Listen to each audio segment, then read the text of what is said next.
Good afternoon. Good Good afternoon. afternoon.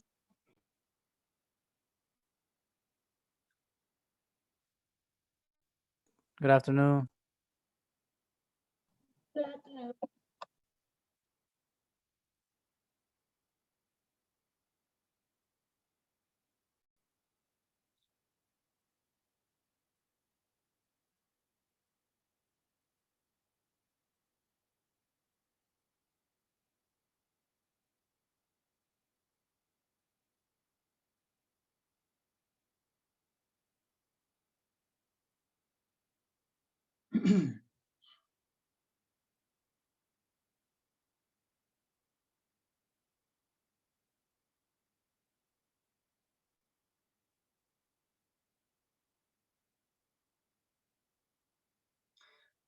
Okay, so today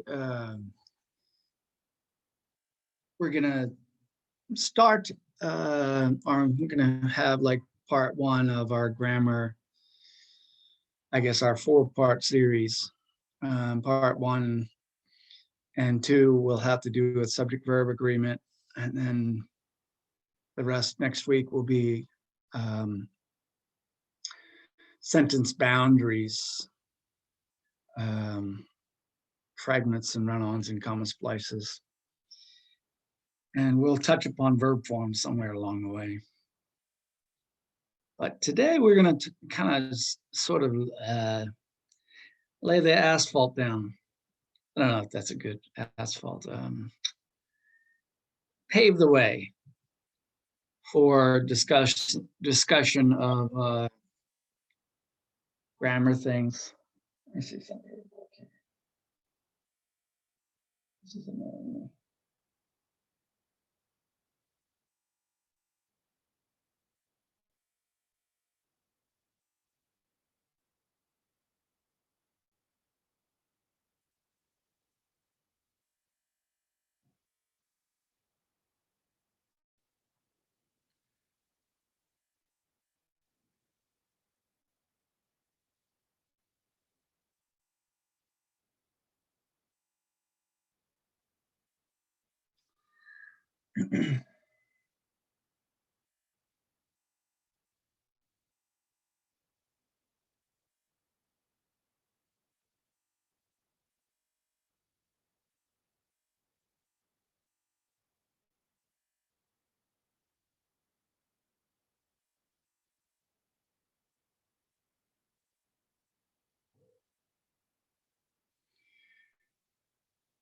So what do you all know about grammar?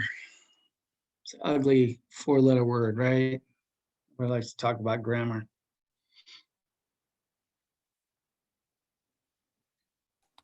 It's essential for writing essays. Well, yeah, it's essential for communicating, period, right? Sir, could I ask a quick question? Sure. Did you take attendance yet? No, I didn't. Okay, all right. I was just making sure. Thank you.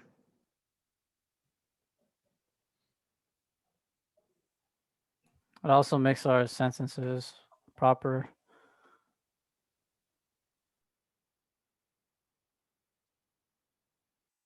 Hello. Why is that back? Oh, I know why.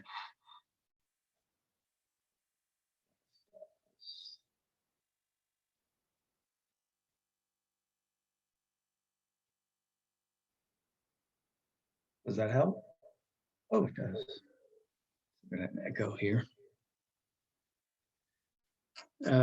Again, I'm logged in over here. Why you want to show?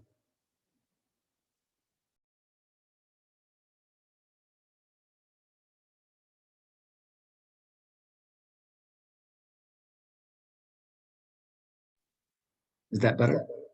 Oh, it's not. You son of a bugger.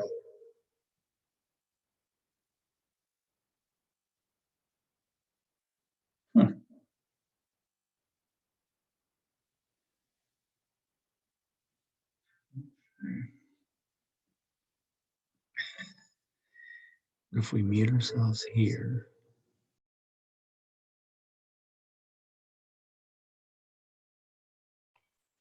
How about that?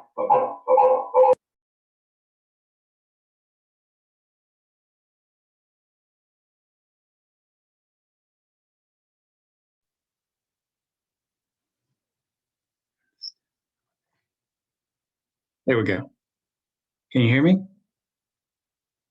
Yes.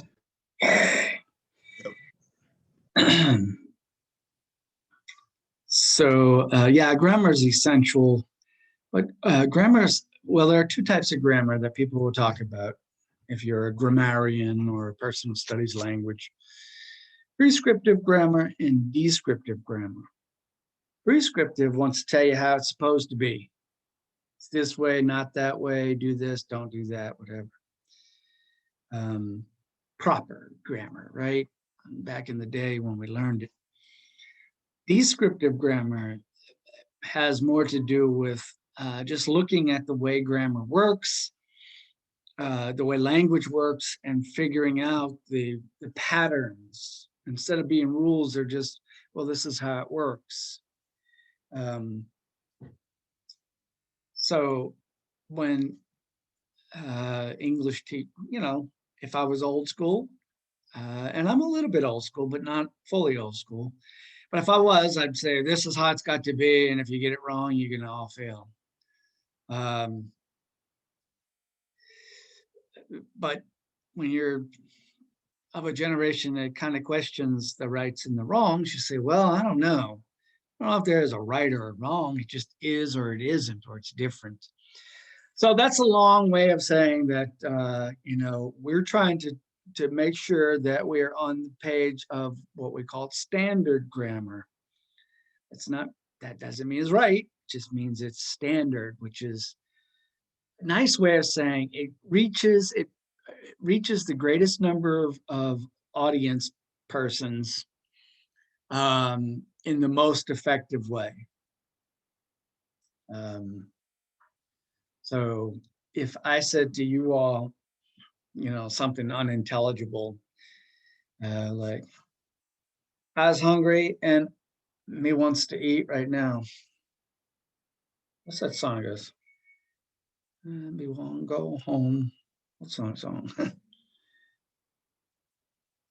think of it. But non-standard English, right? But you all know that I said I was hungry and I want to go home. So you could say, well, I effectively communicated. I functioned with my language, even though I was being non-standard. So slang works that way. Jargon works that way. Like if you belong in a specific kind of workforce where they have, like the military or something like that, where you have very specific language that gets things done quickly. But it's not language that the standard normally uses. There's nothing wrong with it. It serves its function. So having said that, I've been sharing with all my classes a few vocabulary words that help me out. That help me help you out understanding where I'm coming from, knowing what I know about my students, or making assumptions about my students. So let me ask, just sort of up front, how many of you identify as an American, nationality-wise? A North America, a United States of American. Well, let me say that differently. How many of you don't identify as an American? Like, perhaps you're from another country.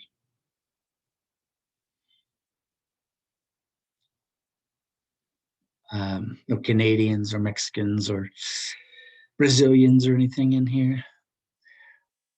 How many of you identify English as your first language? I do. I do. How many don't? I keep asking it the wrong way. Anybody have a different language as your first language? Yes. I do. Okay, I heard two. Omar, what's your first language? Amharic. Okay. Who else said something? I. What's your first language? It's called Igbo. Igbo? Yeah, it's like a tribal Nigerian language.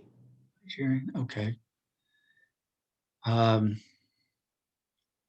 in both, anybody else? In both cases, your native language is probably sufficiently different from English that you can notice lots of like different patterns, different ways that language happens, whatever. Both of you sound reasonably eloquent and fluent with English, so you have to be fairly schooled, I would imagine. And when it comes to other languages, well, let me ask Omar and how do you say her name? Charis? Cares.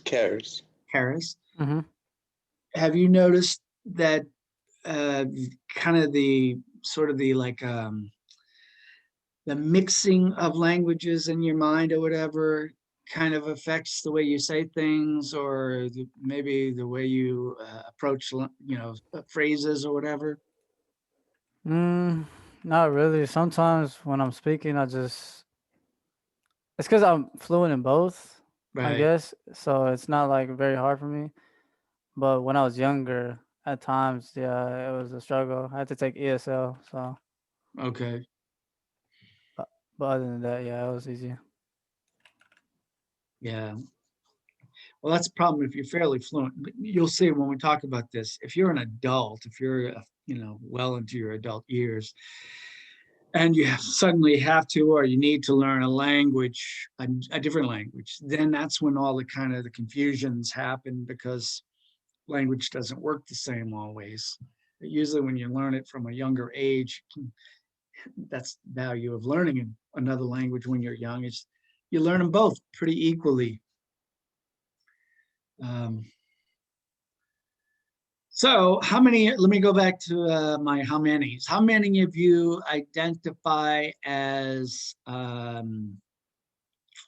this is a tough one. How do you prefer, see, this is where it gets kind of crazy because if I said, how many of you identify as African American? Well, perhaps, I'm not sure, but Karis Yes, sir. might be the only one who can truly be that way, right? Right. With the terminology. But by Well, the way, we use it. Go ahead. I'm sorry. like, I was just trying to ask, like, what do you mean? Well, like, do you identify as African dash American or American or? I, I mean, I identify as African American. Though I was born in Nigeria, but I'm also an American citizen, so I just identify as, African American, but fully African though. Correct. That's what I mean. You are truly an African American. Right. We're not talking about your race. We're talking about nationality or origin or whatever. Yeah, I definitely identify as African, like Nigerian. Right. Right. So so just for simplicity's sake, I'm gonna say Black American.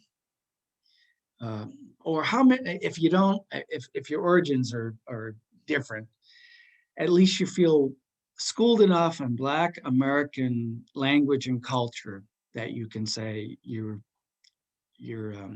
not fluent, but you can function pretty well. Right. Anybody not? Have you ever felt criticized or been criticized because of the peculiarities of your language that somebody either said or suggested that there was something incorrect or bad about your language? You talking to me? Anybody? Oh, I mean, Um, I've been criticized about my language is because sometimes I use her instead of her from my friend and he hates it. Like he wants me to speak like say her instead of saying her. but it's because I have like a slang to it. Right. Yeah. Well, we all get sloppy with our language. If by sloppy we mean we don't mind all the perfections, you know.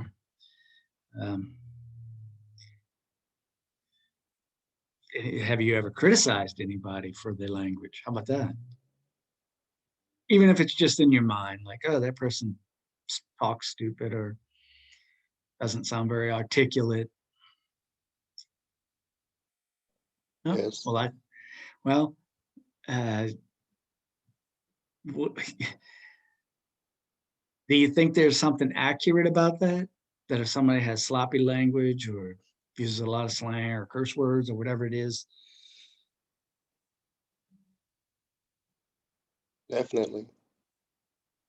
that it might reflect their effort or their attitude, but it might or might not reflect their intelligence, depending on where they come from. So, and what their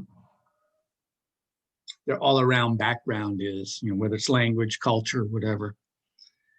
So the upshot is some of the vocabulary that I would share with you is demographics, which is a fancy way of saying the way that we characterize people or a person could be characterized. So you are a young Black American male of a certain social economic status.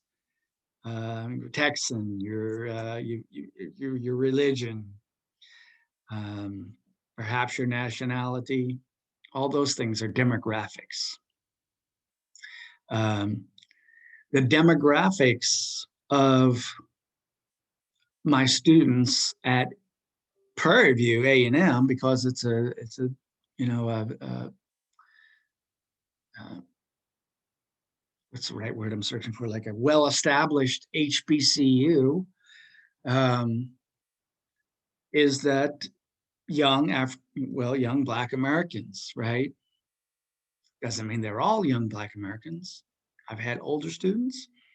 I've had non people of color in my classes, but for the most part, it's predominantly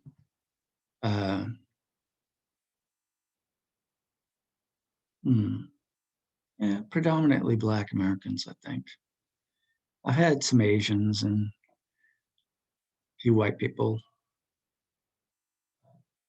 So my point is I can kind of make an assumption based upon the demographics of the college.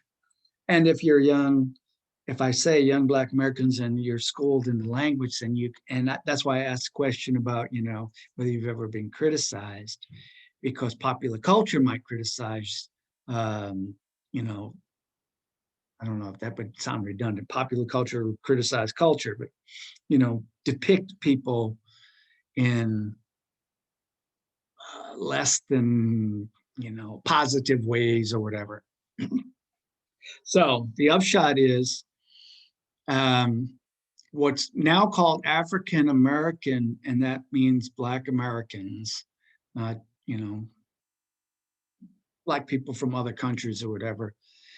African American vernacular English is a linguist way of discussing the historical evolution of language, English language that is particular or specific to, you know, the Black American community for very specific reasons that are historical.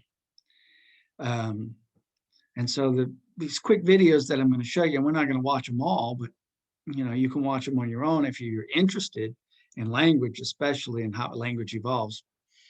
But this one fellow, this John McWhorter professor, he's professor of linguistics at Columbia, I think, or Cornell, something with a C, makes the point that first, grammar is all subjective. So yeah, you need it to be able to communicate to people. But bad grammar is only different grammar. We call it bad, but it's not really bad because it functions. And then the African American vernacular English has its own very complicated sets of rules and grammar. We don't usually go around applying that. I don't walk around talking and going, oh, I'm using a preposition before my adjectival phrase. But all those things do apply. That's what grammar is. If you describe it, you can look at it outside. And the whole point of this is to say that whatever language you speak in various circumstances don't ever let anybody tell you it's wrong as long as it's functioning. It's just different. It's a cultural identifier. It functions in society and so on. That's not the same thing as like slang, which is sometimes like a generational identifier, right? Talk to your mom and dad and use some slang, or you listen to their slang, and they'll be like, they're out of date and they don't know what the hell you're talking about.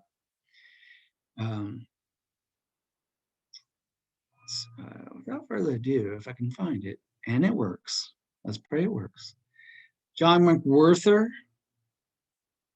is the fellow's name. And this is what he looks like. He's on a park bench or something for this interview. He's very well known.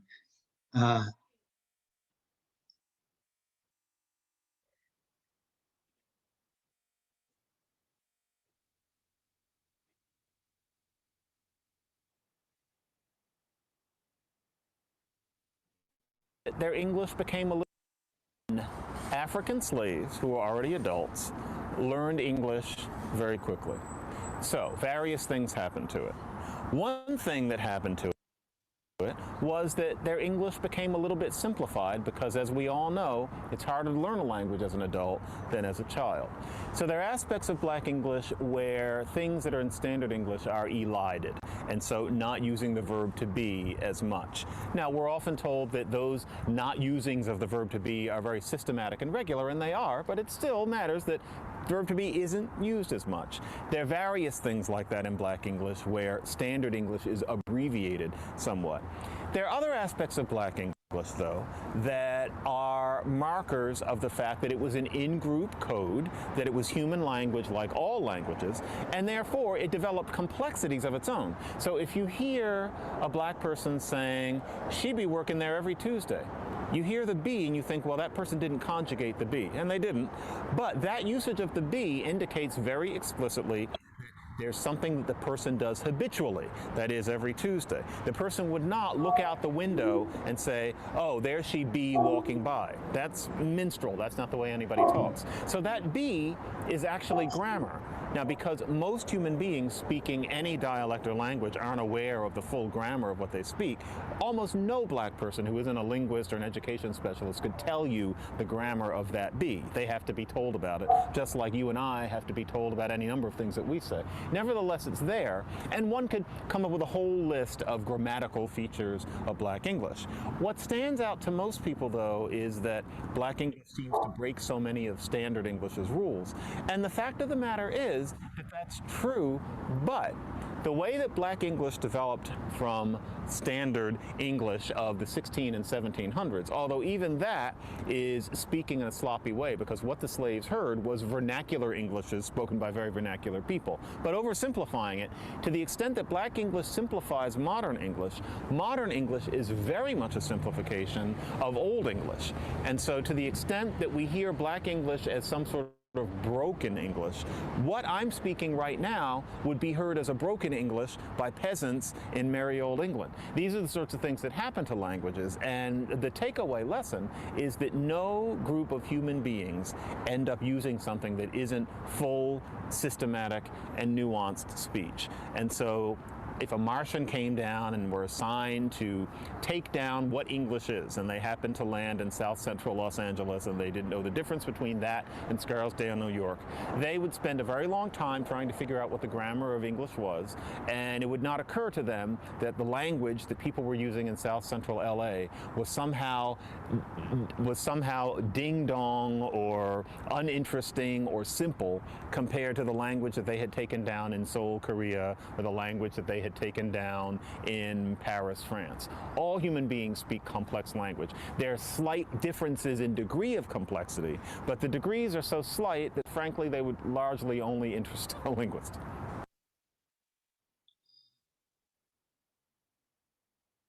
So while I'm on this page, I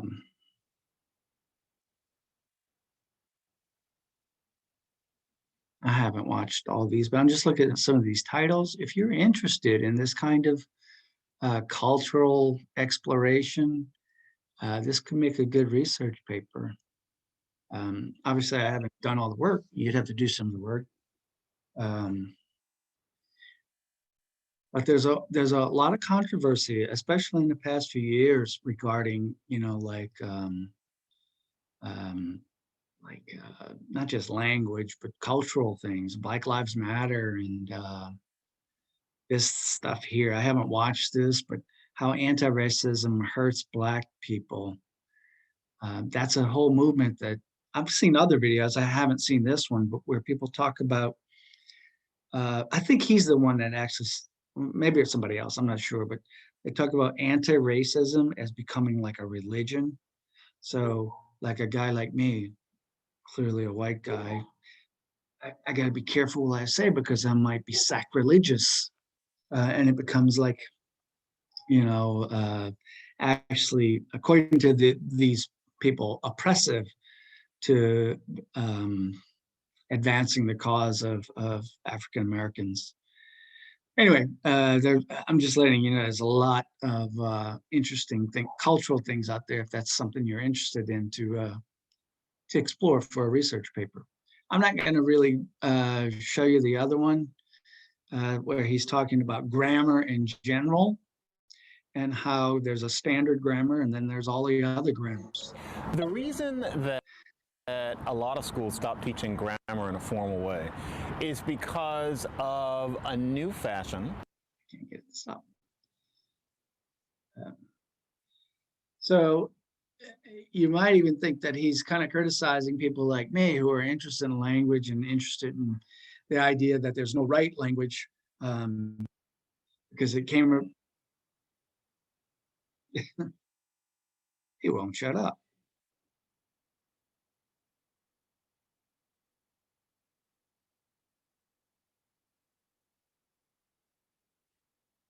Thank you.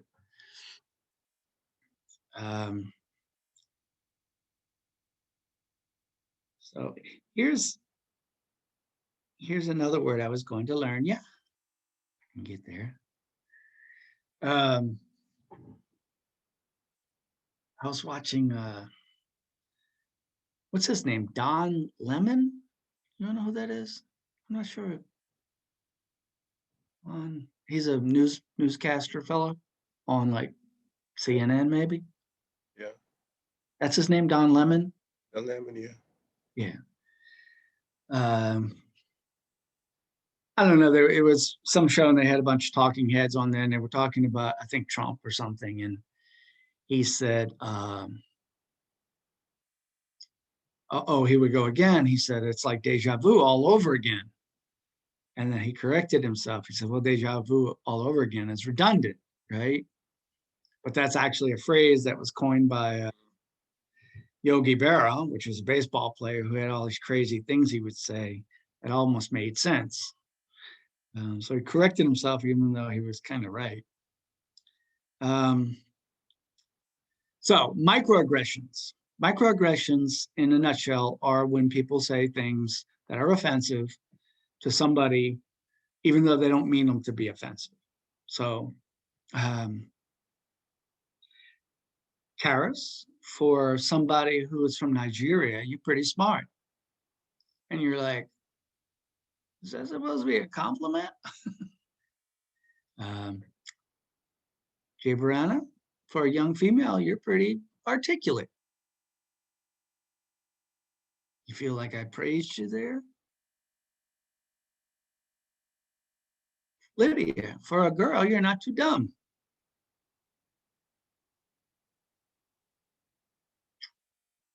We don't have any Asians, so I can't go down that route, but I would say, hey, person's name. You must be pretty good with math. Help us out here. A student of mine at Prairie View once said she had an example of a microaggression because she was, I think she was coming out of Chick-fil-A, and there was an older white lady going in, and the little white lady, as they were passing by the door or whatever, told my student, I can't remember now, but told her, hey, did you save us any? How is that a microaggression?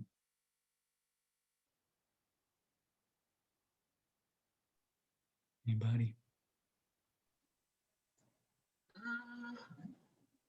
It'll be a microaggression because she's assuming that like all Black people like chicken and stuff. Right. All Black people like chicken so much they're going to eat it all and not save us any. So yeah. Or she can just also assume that the lady's fat.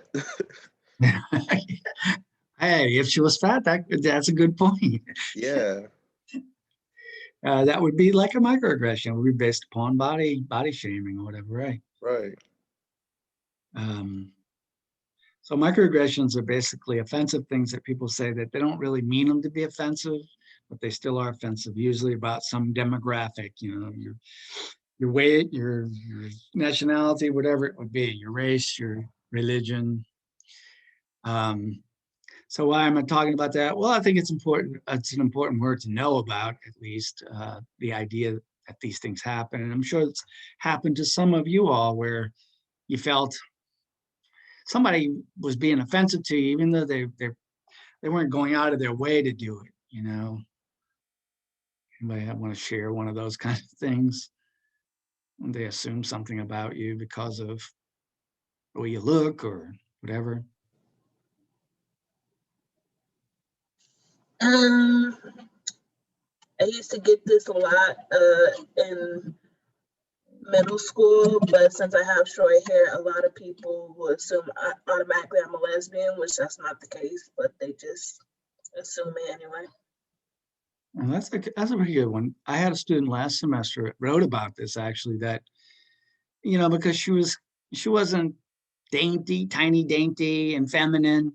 They assumed that she was, of some other sexual orientation, just because she wasn't, your typical frilly girl. Somebody in an earlier class said, you're pretty for a dark-skinned girl, which is kind of a, it's racist, but it's also colorist, I guess. You all know colorism? I think that's the terminology. Like racism inside of a culture, inside of a. Yeah, colorism. Right. It's kind of like a backhanded compliment. It's not really a compliment at all. So those are microaggressions. Now, why am I telling you about that? Well, like I said, good word to know, just to kind of be aware of it. But also to confess that or confess is a bad word, but to say I don't mean to microaggress by talking about Black English vernacular, to make assumptions about you all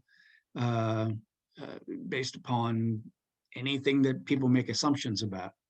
However, you should know, no matter what your language is, no matter what your backgrounds are, that grammar is something that can be not perfected, but learned and overcome. There's no necessary reason to think that the language you use in any other environments is wrong or inferior or any of those kinds of, judgments that people make. Having said that, let's move on to our actual grammar discussion for today, which regards subject-verb agreement. That's where we're headed. Who knows about grammar and subject-verb agreement and wants to share it with us? I'll take anybody's, explanation or whatever. Subject-verb agreement's the worst thing that you can do. It just sounds and looks ugly, but it's also, the good side is it's the thing that people do least often, disagree, especially when you get to, your level, you've gotten through, high school or the equivalent.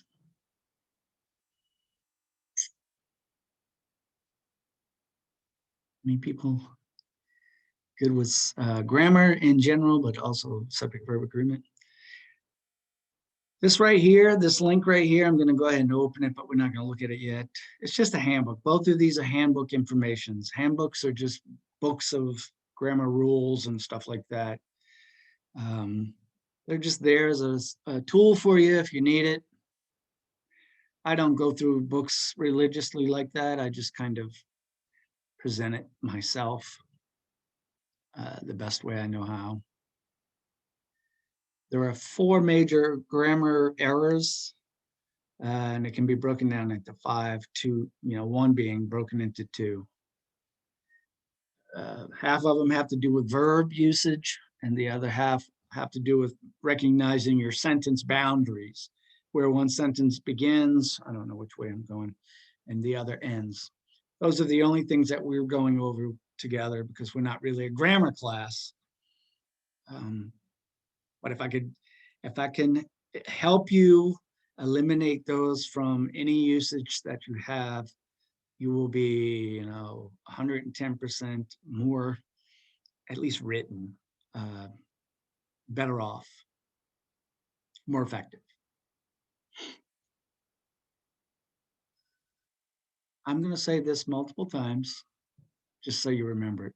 He's shit. Now, what do I mean by that? Well, somebody's over there giving me X points because I said bad words. He shit. He shit.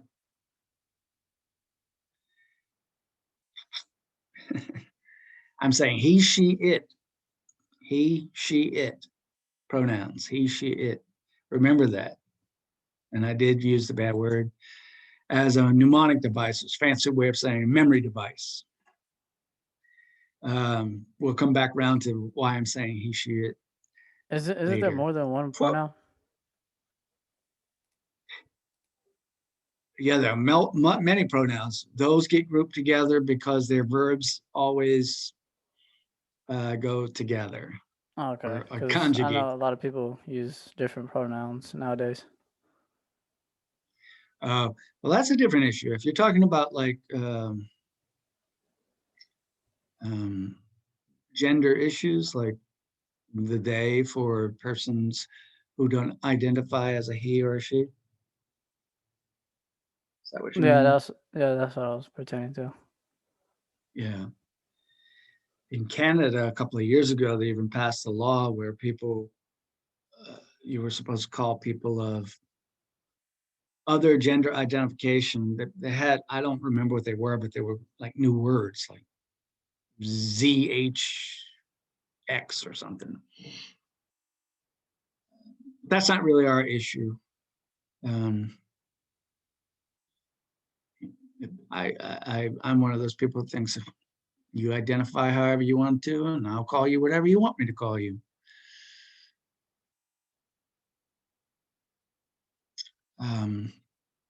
Before we leave the idea of dialect and accents and stuff like that, the way we talk is often sloppy. But the way we talk based upon our age or our region often gets us into places where we might not even know what somebody's saying. Or we think they're talking funny because they, the way they pronounce their words or whatever. Can you think of any examples, especially if you're from somewhere else, like up north or a different state, or you get relatives in Louisiana who say strange things? Any examples of that? I have one, Okay. kind of, I guess. I'm from Arkansas, and my first semester down there, a lot of people thought I talked, I guess, different or weird, or I guess Southern, but I don't hear it myself, but other people do. Mhm. Yeah, that's the funny thing. We never hear it ourselves. I'm from New Orleans, right? And well, I'm actually from Texas, but then I moved to New Orleans, so I'm like a bastard of everything. But when I was first teaching in Texas, I would say like a grammar error. And somebody asked me if I was from New York. A student asked me if I was from New York because I said error, not error. I didn't even hear it.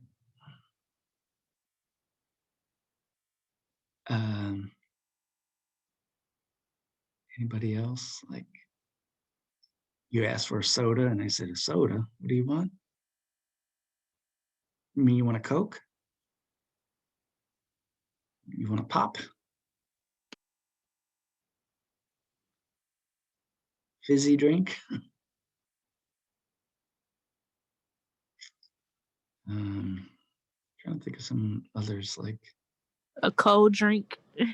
cold drink. Yeah, that's the one I was trying to think of. Kind of just a generic. Could be anything. Would the word caramel be one? Because I know people say that different ways. Yeah, that would be like a pronunciation thing. Right. What do you say? Caramel or caramel? I say caramel. Caramel? Salmon. Some say I can't say it the other way.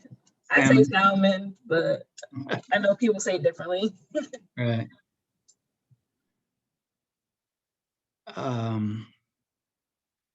That thing that's on the top of your house, shingles. What's that called? It's not what a dog says. You say roof or a roof? Roof. Roof. I got to get the shingles changed on my roof.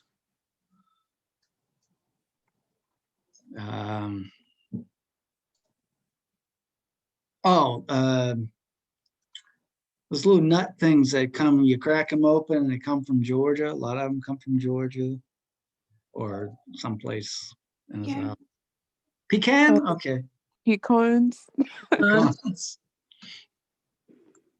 Yeah. What do you call it when you take some toilet paper and you wet it and you throw it on somebody's house as a prank? TPing? TPing? Okay, I never heard that one. Okay. Don't do that to my house. You ever heard, what did they used to say? I got my house rolled. Somebody rolled my house. No, I don't think I ever heard that one. No. Yeah, me neither. We call it a TPing. Being. From where I'm from, it's TPing.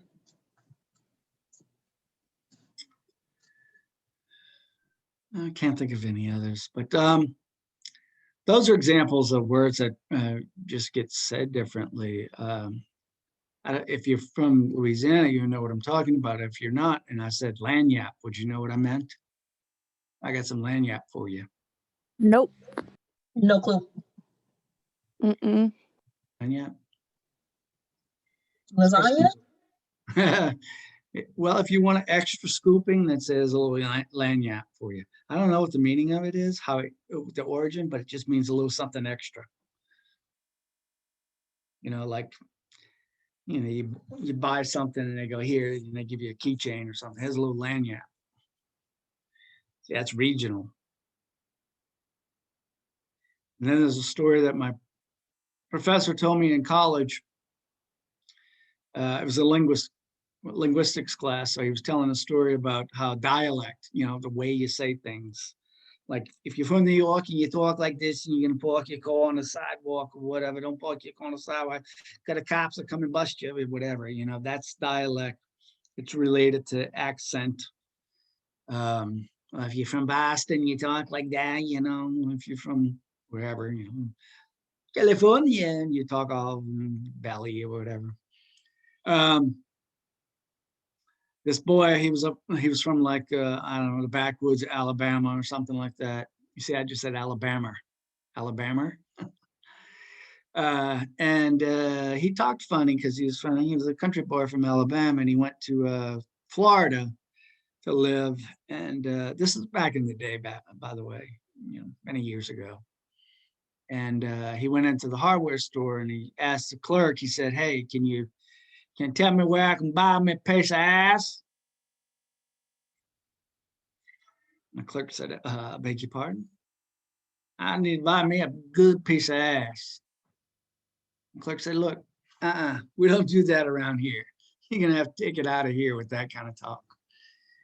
The guy said, "Wait, what you talking about? I just need a piece of ass. I put it in my box and put my fish and my milk and all on it." Well, he was saying he needed a piece of ice for his ice box. Back in the day, we had ice boxes. I didn't. That was before my time even. You buy a big chunk of ice and you put it in your metal box. That's where ice box. Anybody have old people in your family call your refrigerator the ice box? Yes. Yeah. Now you know why. So anyway, I just think it's funny. There's something called accent tags. If you look at accent tags on like YouTube or whatever, you'll see examples of all that.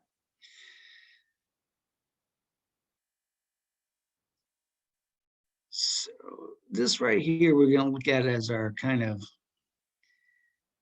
introduction to spotting errors, or errors, as I used to say. It comes up. I'm going to need a volunteer to do some reading.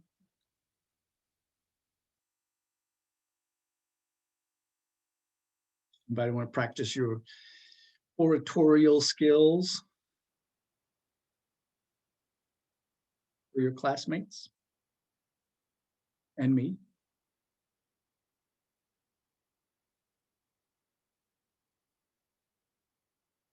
We're just going to do this first paragraph here. Anybody wants to practice your reading and presentation skills? I'll read it. No one else want to read it. Anyways. So it's just the upcoming one to the effort. That one, the first one, right? Yes, right here. Okay. Well, grammar presentation 1. The upcoming generation of teenagers to those in the early 20s, dubbed millennials, are a new type of generation. They have proven to be a very educated generation, despite the hard times in the economy, yet they still face criticism from their elders on their work ethic. They seem to all be lazy and not interested in working, although not all millennials are like that. They just have different values in life and balance work life with free time. The criticisms on their work ethic, which has many questioning, do millennials have a strong work ethic? Many older people think the millennials are narcissistic, tech addicts who don't take any job seriously and slack off. What any other older person don't acknowledge is how the down economy makes having a strong work ethic hard, because there aren't many rewards for putting forth extra effort. Okay, I'm sorry. I see the typos and it threw me off. No, that's fine. That's a good sign that when you see it or hear it, it kind of stumps you. You want to mentally change it. Yes. That's kind of what you get into the practice of doing with your own writing. Some of these, I borrowed this, by the way, from the internet someplace. Some of the errors are mine. Some of them are actually on the original. Do you want to point out any of those?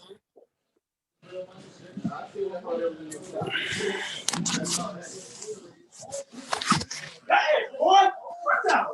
talk to him, Bird. Talk to him. Talk to him, Bird.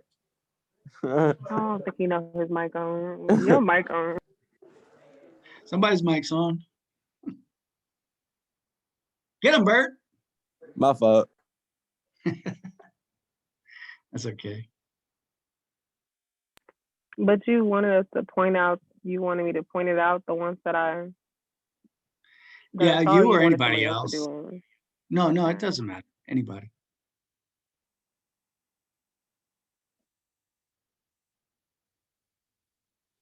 I'll point out the subject verb errors because that's where we're starting. Remember the he, she, it rule. The he, she, it rule means that in present tense, your verb has to have an S or an ES on it if your subject is a single first person pronoun or a single first person noun, like a lady, a man, a car, whatever, or a he, she, or an it. So in this particular case here, the upcoming generation is our subject. It would be an it, the generations and it. The verb is are over here. And you can see all the stuff that comes in between is going to confuse us. So the generation are would be a subject verb error. I'll get that one. There's something really wrong with that sentence in this first part, but it's not really a grammar. I mean, it's not a major error. I think what the writer means is the upcoming generation. I think it means from this generation to the ones in the 20s, or I don't, maybe just teenagers to people in their 20s. It's just very confusing. I'm not sorry. It's the best I can do with that one. The other subject verb errors are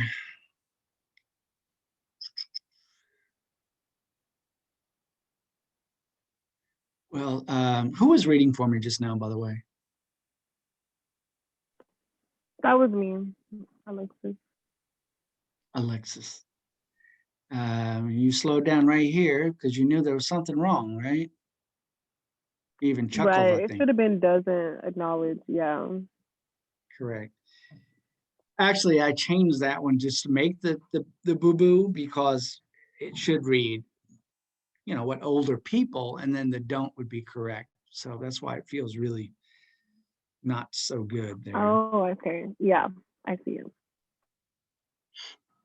I thought there was one other subject verb error, but I can't find it right now. Any other things? There are two fragments here. Well, I'm sorry, there are three fragments. Anybody see those? Fragments are when you have a capital letter and an end punctuation, and it's not supposed to be a sentence. We're going to talk about that next week, but if you see them here, let me know.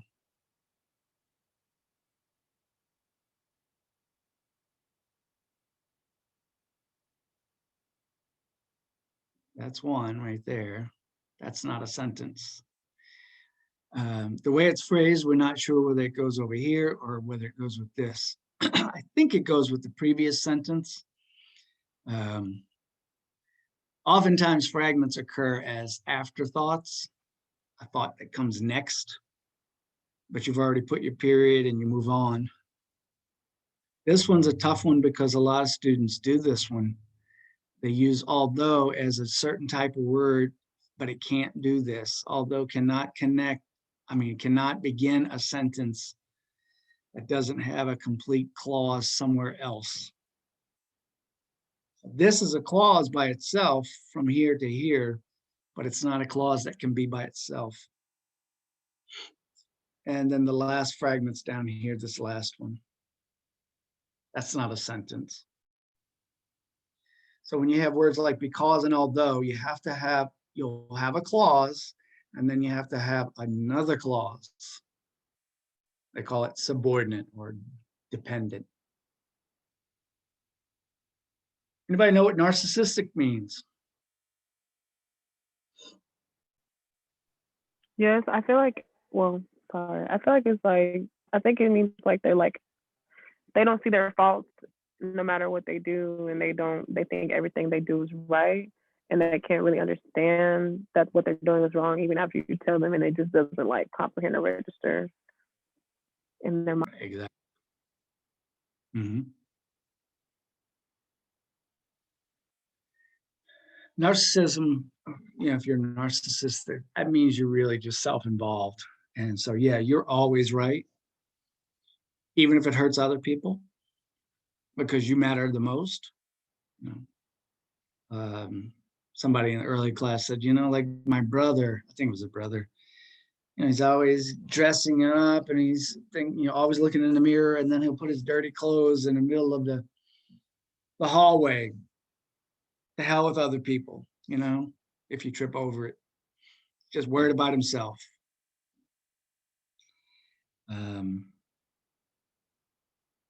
If you don't know the story, Narcissus was a boy, I think it was a boy in Greek mythology, who happened along by a lake and bent down to look in the lake and saw his own reflection and was so overcome with love for himself that he dove in after the reflection and drowned. That was Narcissus. So a person like that. I could think of one politician that we've had recently, and I won't name him.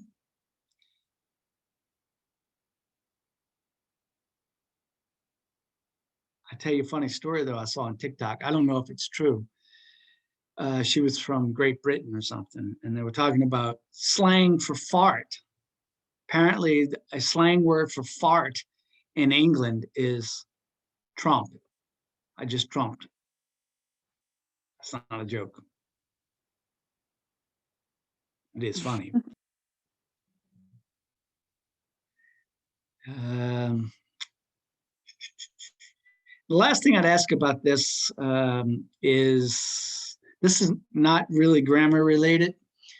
Is this true? I'm assuming that you're all of the demographic that puts you as millennials, which means 17 to 30-ish or whatever.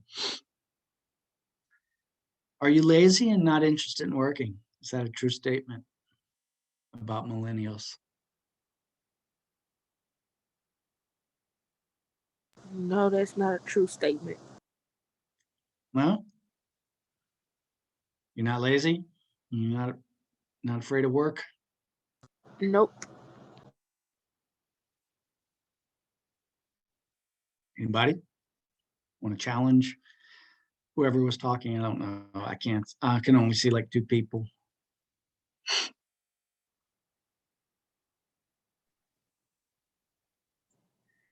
Somebody in an earlier class made a good point about it. We live in a different world now. You don't have to get out, the heavy shovel and the work boots to be an effective and productive member of society. So maybe that's why people think younger generations are lazy. Who wants to, the path of least resistance? That's a nice way to say it, right? Isn't that the best path? And if you can make $100,000 a year doing a job, that might motivate you a little bit, right? You make $12 an hour doing a job. That doesn't sound too thrilling. There's another error right there, just a funny error, and the apostrophe error. So what we're going to do, this is just like an introduction to like kind of proofreading or whatever. What I'm going to do is I'm going to create a pre-quiz, what I'm calling a practice quiz or a pre-quiz.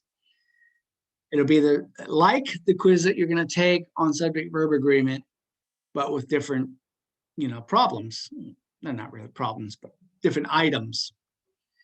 And you'll do that between now and Thursday. And then we'll use that as like a study guide. We'll use that to go over with together in class, the subject-verb agreement. And then you can use it as a study guide to ace the actual quiz. Does that make sense? I haven't posted it yet. It will be posted early tomorrow, probably. Have I understood what I just said? Yeah, I heard you. Yes. Practice quiz, Can you subject repeat verb that? agreement. I can hear it. He, she, or it.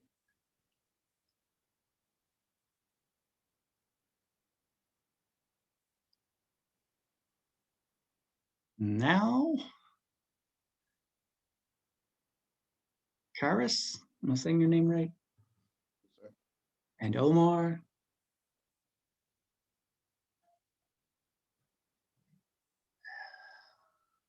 Who else? All right, class. Yeah. Jordan.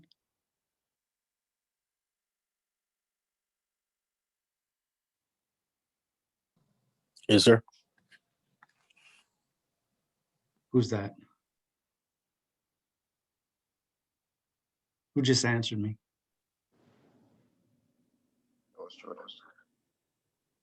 Jordan.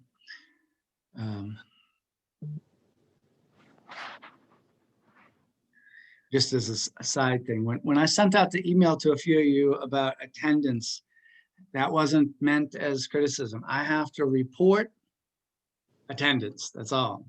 So either you're here or you're not. That's why I sent it out, to make sure, because I got till 5 o'clock today to make those reports.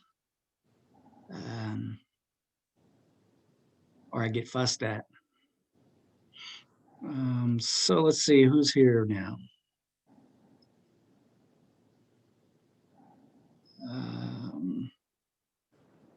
Umar, are you here? Hello. Yeah. Yes, I'm here. Oh, they got the spelling differently. Which way is right? You're UMAR on this list.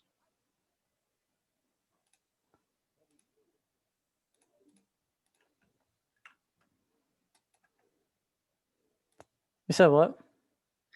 On my attendance, it says UMAR, and you have it listed as OMAR. Yeah, it was messed up. It was supposed to be OMAR. They just messed it up a long time ago. Okay. Alexi, are you here? No. Yes. Okay, yeah, I'm sorry. Amari, I see you. Jordan, I just heard you. Jayla? I'm here. Okay, thank you. I You're know. welcome. Nazia? Not Nazia? Not. I know you already corrected me. Correct me again.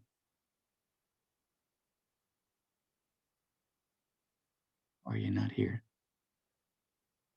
Ms. Gilbreth? Are you here?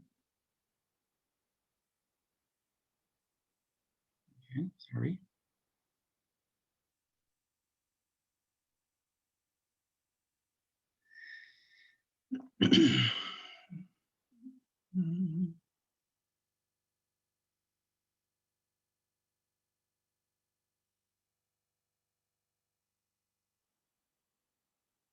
I'm looking. Hart? Christopher? Are you here? I saw you, didn't I? Yeah, I'm here. Oh, there you are.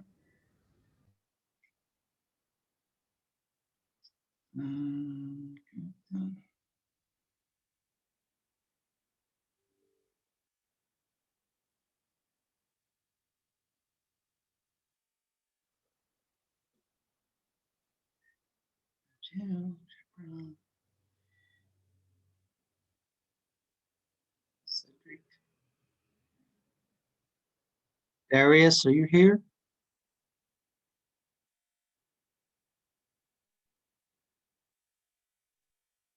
And finally,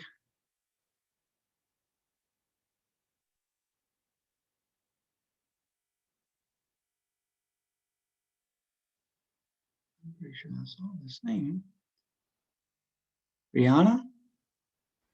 I'm here. Oh, there you are. Okay. I think I got everybody except for Darius and Naziah. I'm not sure I'm saying her name right. You didn't call my name. No, I got everybody. If I didn't call your name and you are not Darius nor Naziah, then I have you as here.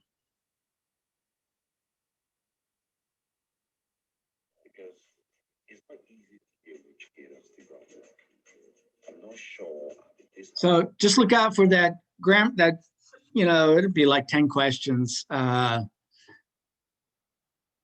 can call that pre-quiz or a practice quiz, whatever you want. It won't count, but it'll prepare you for the one that does count. And have a good Tuesday afternoon and see you on Thursday afternoon. Did you call my name? Thank you. I didn't Yeah, call I don't think you everybody's called name. my name. Okay. Okay. I didn't call anybody's name except for the ones I couldn't find. Okay. That means I found you. Have a good day. You Have too. a good day. Okay, You have a too. good day. Have a good All right. day. You. Have a good one. Have a good day. You too. I finally found the Zoom. Okay. Yeah, I'm glad you did. Have a good afternoon. You too.